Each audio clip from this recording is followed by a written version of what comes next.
to you. And I don't know, should I say welcome? I don't know if I should say welcome to Tucson, but in any event, greetings from Tucson, Arizona. Once again, pretty sure I don't know, did I do video of Tucson last night? I kind of just don't remember.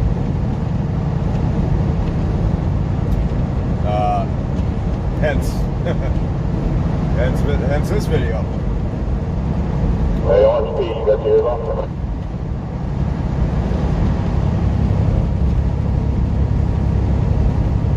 Nope. That's nice looking feet too. I don't know why it is. I like the orange Peterbilts. I just like orange on them. I think it looks cool. Good stuff. Yeah, and forgive the old smudge there on the windshield. I know it's interesting how that how the tip of the windshield just doesn't, for some reason, just doesn't seem to reach there. Tip of the windshield wiper, that is. All right, this here camper cruiser is just camper trailer. It's just not making ends meet here today. So let's go around his ass. North Point. Yep, he's pointing north, all right. Right up the wazoo. Right up the old pike.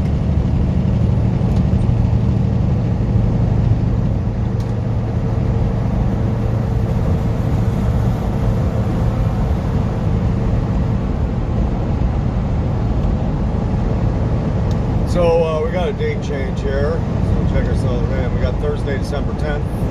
Current local time of 10:48 anti-meridium. And a kind of balmy, quite humid for Arizona, 57 degrees. At cruising altitude of 2,325 feet, give or take.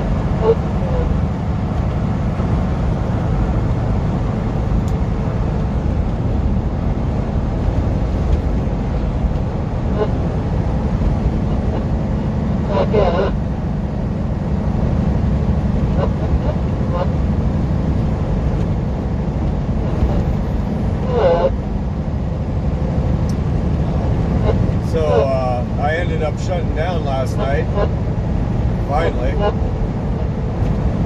just outside the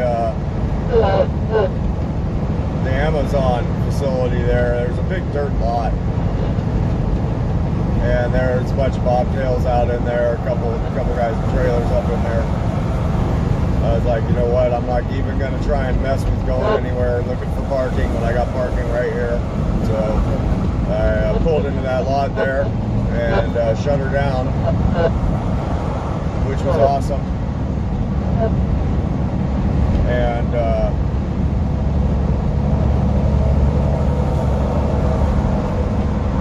basically pretty well went straight to sleep. It did not take me long at all to actually achieve sleep.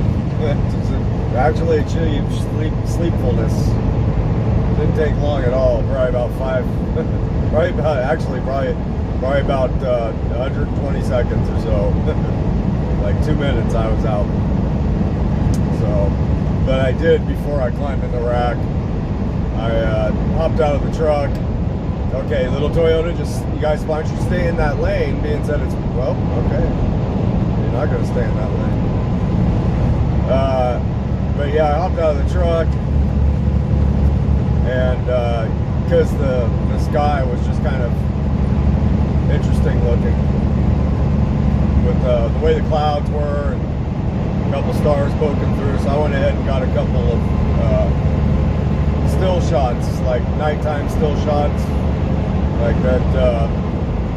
Or I guess the way the camera works is it holds the exposure open for a little bit longer, so it'll gather more light from the shot, and that came out pretty cool. So if I remember, I'll attach them to this video at the end. Yep. And so while I was, I think that's what it was. That's what it was that got me out.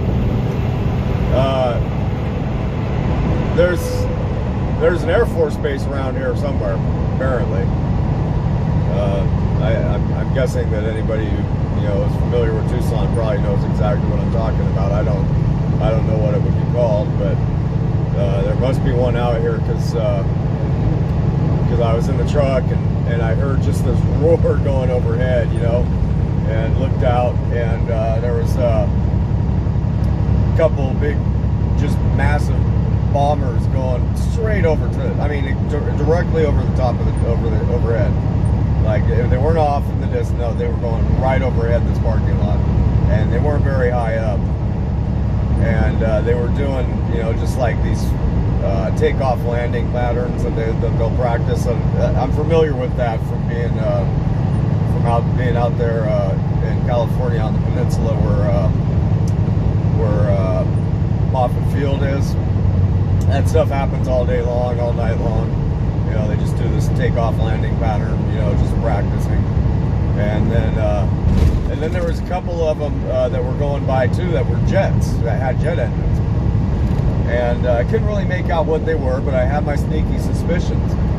And so I'm sitting there going, wow. So that's what got me out of the truck, was to look at that. And then, I go get in the rack and they're still going overhead, and I'm like, wow, they're going to be doing this all night, man. I can't believe it, people do need to sleep. I get it. You guys need practice. We get it. And, I don't know, but amazingly enough, it ended pretty quick. They stopped doing it. Pretty soon after I was getting worried that I wasn't going to be able to sleep through it. It ended. So then this morning I hop up, and that was the first sound that I hear as I'm waking up. And it was definitely a jet engine, and what it was there was a couple of them, 2 or 3 of them actually, that were doing the same pattern, and they were Warhogs, A-10 Warhogs, and man, what a freaking cool plane that is, and it sounds cool too. Like the sound that jet engine makes, it's kind of like a whiny, it's almost like an Indy race car or something. And yeah, this thing's badass. I mean, what a job. And these guys, it's cloudy like it is today. There's a lot of, rain clouds out. And I was watching this one, and he just goes darting across and just aims straight upward and goes up through the clouds like it was not, so what a freaking job. That's got to just be a blast. That really does. It's got to just be a blast. Yep. That's a job where you are having fun doing what you do. Yep. No question about it. You don't get into being a pilot like that unless you want to be a pilot like that. I think I remember when I was a kid, I wanted to be a pilot too. But of course, that's probably like every kid's dream, like to be a pilot. Yep, that would be a heck of a thing. So anyhow, there's the story of my night, my morning so far. Yep. Actually, just went and did my pre-trip inspection. I rolled from that lot over to a pilot, or a Flying J, maybe, whatever it was. So I could get myself together, and went and did my pre-trip, and that freaking drive tire, it's like on my third axle, inner tire on the left, on the driver's side, had a leak. And back when I was over in Ohio, I had some time to kill, so I had them supposedly take care of it while I was there, because it kept on going, really low on me, getting down to it was getting down, the lowest I ever read it was like 40 or 45 pounds. And just now it went beating on the tires, and it was just dead. And the gauge would barely even read pressure that was in there. I think the best reading I could get off of it was like 20 pounds. So the leak is worse than what it was. That's the end result of getting the tire working over there in Ohio, which doesn't make me too happy. Because I had confidence in the people working there. But you know, honestly, the guy who did the tires, I know. You know, I mean, what can you do? I mean, it's just a tire. You're just fixing a tire. He was the new guy, and he had let me know that pretty quick after I pulled in. He's like, "Oh, I'm the new guy," because that's what it was. He was like, he had to ask me for my keys. You know, it's just like a safety thing that they do. He's like, "Oh, so I guess I need to ask for your keys." And I was like, "Yeah, no worries." So yeah, well, I'm the new guy, so put that. He's the one that did the repair on that tire, I think. It was just a valve stem. That's what they said it was. The valve stem was leaking. Well, something is still leaking. So, yeah. But the girl who was working there, she's the one that was working on the coolant pressure system. She's the one that tested the pressure on the coolant system. She was on it. She knew what the hell she was doing. For sure. I mean, I'm expecting that guy probably knew what he was doing too, because he knew how to handle the tire without asking all kinds of questions. So it's not like it was his first day as a tech. It was probably just his first day there. But in any event, I need to get it fixed again. So I went ahead and refilled it. And figure we'll deal with it somewhere on down the road, I guess.